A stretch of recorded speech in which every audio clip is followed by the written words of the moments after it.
Hello YouTube friends, Kolokithopita. Welcome to Mom's Greek Kitchen, where I share my mom's Greek recipes in her honor. Today's recipe is Kolokithopita, which is a Greek pumpkin strudel.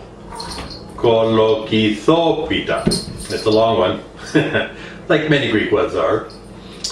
It's a strudel with shredded pumpkin and cinnamon, sugar, and olive oil, wrapped in a homemade filo pastry and baked until nice and brown. Let's get cooking. I'm using a regular pumpkin, Halloween style pumpkin. I'm not a huge one. You can use any size you want, of course, as long as you have enough pumpkin at the end to do your dessert. You can peel it first, you can cut it first and then peel it, whatever you like. I'm going to cut it into sections and then peel it because I find that easier. And then we're going to grate it and salt it and allow it to sit overnight so that the salt can pull out any extra liquid from the pumpkin, and we will then squeeze it out so it's a relatively dry product, so our strudel isn't too mushy. So just gonna basically cut it down the middle.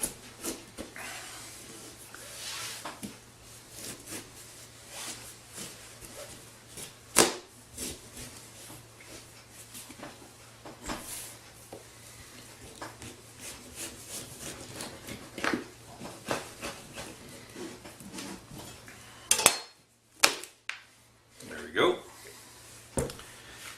Gonna scoop out all the seeds.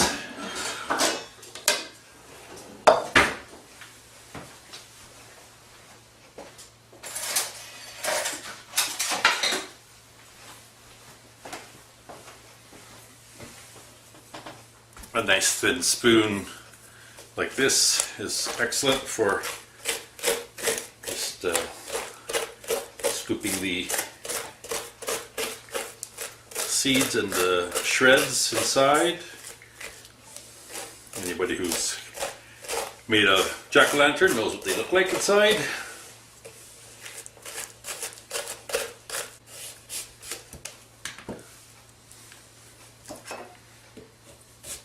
And don't make them too wide because they have to be able to fit into whatever device you're going to use to shred it, or in your box grater, which is the hard way, but that's the old way to do it.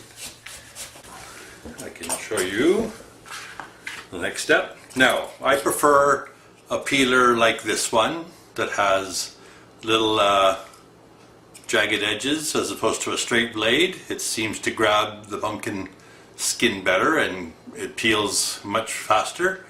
The smooth style of peeler tends to skip over the skin, the rind on the pumpkin. You can also use a paring knife if you like, but I find that it wastes more pumpkin that way. It's up to you, whichever way you prefer, but this guy works, as you can see, really well. And you basically just peel your pumpkin like you would potato or any other vegetable that you have to peel. And this will take you a little bit of time. So take your time, put some music on, and I'll be right back here when I finish peeling all the pumpkin and ready for the next step. I've cut all my pumpkin into pieces. I've peeled it all, and now it's time to start grating it. Traditionally, this was the weapon of choice. So you would grab your piece of pumpkin and you would start shredding away. And as kids, if we wanted pumpkin pie, this was our job. Or pumpkin strudel, I should say, Kolokithopita. So we did a lot of this until technology caught up. The first thing we had was called the Mooly, which was a rotary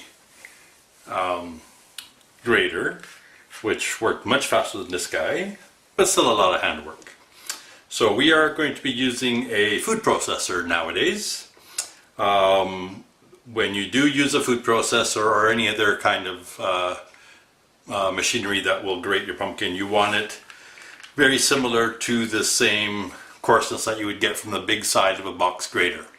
Too much thicker and the salt won't penetrate, and it will still hold a lot of liquid when you go to squeeze it, and your Kolokithopita will come out runny. And if you make it too fine, it will turn into mush, which again isn't what you want. So I am going to bring over my food processor, and we are going to, I haven't actually used the new one, so I'm not sure which of the blade sides I need for this, but we will try that together and find out. Now, let's see, I don't know how loud this will be. Oh, not very. It's good.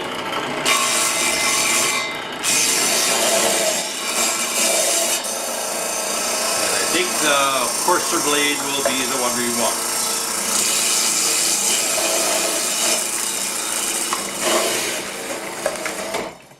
So let's check this guy out here.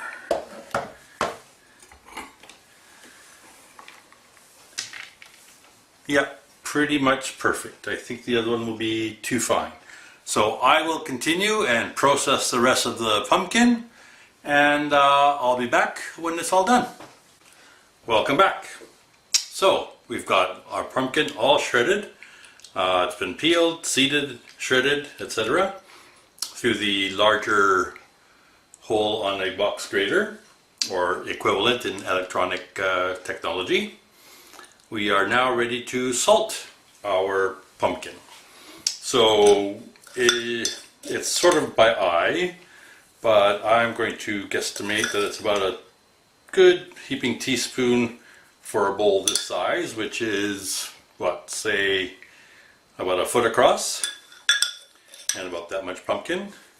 You don't want too much, but you want enough to draw the liquid out. You're also going to squeeze a lot of this away when you do the other half of the process tomorrow. When you put your pumpkin in a bowl, use either a very large bowl or bowls where you have some movement or room for movement, because you are going to be squishing this around a bit, tossing it to get the salt evenly distributed. You can do a little bit of a squeeze motion when you're moving it around, just to get the salt sort of really in there. And if you miss any bigger bits like this on the machine, you can remove those. Alright, that guy is good. I like to pack it down so they're all the shreds are within contact with each other. Do the same for all of them.